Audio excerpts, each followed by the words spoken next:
سيئات أعمالنا ونشهد أن لا إله إلا الله وحده لا شريك له ولا نذير له ولا وزير له ولا مصير له ولا معين له وصل على سيد الرسل وخاتم الأنبياء المبعوث وكافة للناس بشيرا ونذيرا وداعيا إلى الله بإذنه وسراجا منيرا.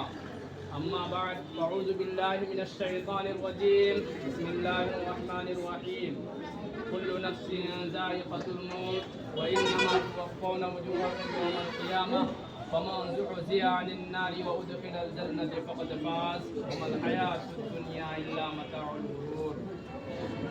جس دور پہ نازا تھی دنیا و زمانہ اب ہم بھول گئے، اوروں کو جگانا یاد رہا خود ہوش میں آنا بھول گئے.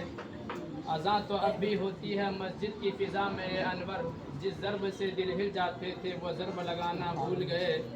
منہ دیکھ لیا آئینہ میں پر داغ نہ دیکھا سینے میں، دل ایسا لگایا جینے میں کہ مرنے کو مسلمان بھول گئے. میرے محترم بزرگوں اور دوستوں، اللہ رب العزت نے انسان کو اپنی قدرت سے پیدا فرما کر اور کچھ مہلت دے کر اس دنیا میں بھیجا ہے. یہ دنیا انسان کے لیے امتحان کا نہیں، یہ دنیا انسان کے لیے آرام کا نہیں، سیر گاہ نہیں، تفریح گاہ نہیں. یہ دنیا انسان کے لیے چراگاہ نہیں کہ انسان کھا پی کر کھیل کود کر موج مستی کر کے زندگی گزار دے. میرے دوستو، اللہ رب العزت نے انسان کو اس دنیا میں اس لیے نہیں پیدا فرمایا کہ وہ رب چاہی زندگی چھوڑ کر من چاہی زندگی گزارے، بلکہ اللہ رب العزت نے انسان کو اس دنیا میں اس لیے پیدا فرمایا کہ وہ رب چاہی زندگی وہ من چاہی زندگی چھوڑ کر رب چاہی زندگی گزارے. میرے دوستو، اللہ رب العزت نے اس دنیا کو انسان کے لیے ایک امتحان گاہ بنایا ہے. اللہ رب العزت نے یہ زمین، یہ آسمان، یہ چاند، یہ سورج، یہ ستاروں، یہ پہاڑوں، یہ سمندروں، یہ دریاؤں، یہ جنگلوں، یہ آبادیوں، یہ ویرانیوں اور ان تمام چیزوں کو جو ان کے اندر ہے انسانوں کے لیے پیدا کیا ہے اور انسان کو اپنی عبادت اور بندگی کے لیے پیدا کیا ہے. اللہ رب العزت ارشاد فرماتے ہیں، وَمَا خَلَقْتُ الْجِنَّ وَالْإِنسَ إِلَّا لِيَعْبُدُونَ. ہم نے اس کائنات اور کائنات کی تمام چیزوں کو انسانوں کے لیے پیدا کیا ہے اور انسان کو اپنی عبادت اور بندگی کے لیے پیدا کیا ہے. معلوم یہ ہوا کہ انسان کی زندگی کا انسان کی خلقت اور پیدائش کا اصل مقصد، انسان کی زندگی کا بنیادی مقصد اللہ رب العزت کی بندگی ہے. صحیح معنوں میں بندہ وہی ہے جس میں بندگی ہو، ورنہ وہ بندہ سراسر گندہ ہے، جھوٹ اور فریب کا پلندہ ہے.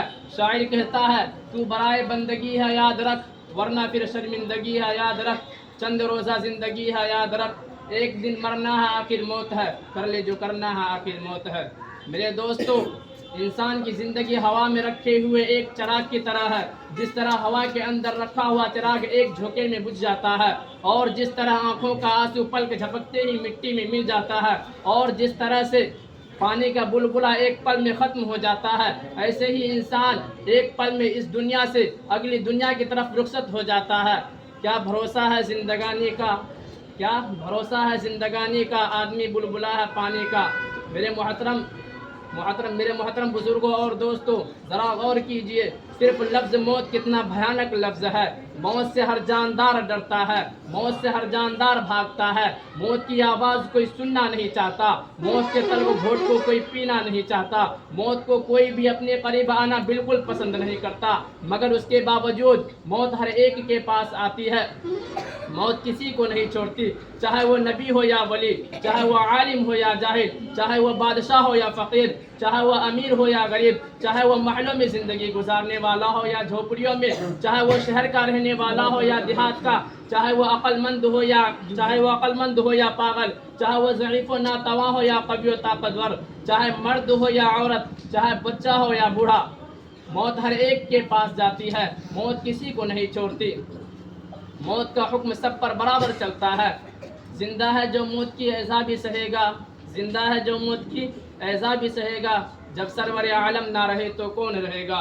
موت کی گرفت سے کوئی بھی آزاد نہیں. موت کا کڑوا اور تلخ جام ہر ایک کو پینا پڑتا ہے. آخر اس دنیا سے اٹھنا ہے تجھے، ذائقہ اس موت کا چکھنا ہے تجھے. موت کا کڑوا گھونٹ ہر ایک، کل نفس ذائقۃ الموت. موت کا کروا گھونٹ ہر ایک کو پینا پڑے گا، چاہے وہ پینا گوارا کرے یا نہ کرے۔ ہر شخص کو اسی خاک میں سونا پڑے گا جس خاک میں اور جس مٹی سے وہ پیدا ہوا ہے۔ آنے والی کس سے ٹالی جائے گی، روح رگ رگ سے نکالی جائے گی، تجھ پہ ایک دن خاک ڈالی جائے گی، ایک دن مرنا ہے آخر موت ہے، کر لے جو کرنا ہے آخر موت ہے۔ کل نفس ذائقۃ الموت وانما توفون اجورکم یوم القیامہ۔ جس وقت موت کا آنے کا وقت آ گیا وہ آ جائے گی، نہ اس میں ایک سیکنڈ کے لیے تقدیم و تاخیر ہوگی، اور نہ ہی بلند و بالا عمارتیں اور دیواریں اس کی راہ میں حائل ہو سکتی ہے، اور نہ ہی بادشاہوں کے مضبوط سے مضبوط قلعے اسے روک سکتے ہیں۔ اینما تکونوا یدرککم الموت ولو کنتم فی بروج مشیدہ۔ اور نہ ہی موت کو کسی حکومت و سلطنت اور قوت و طاقت اور نہ ہی حکومت و سلطنت اور قوت و طاقت اور اینما تکون یدرککم الموت ولو کنتم فی بروج مشیدہ۔ موت کو اور نہ ہی کسی حکومت و سلطنت اور قوت و طاقت اسے روک سکتی ہے۔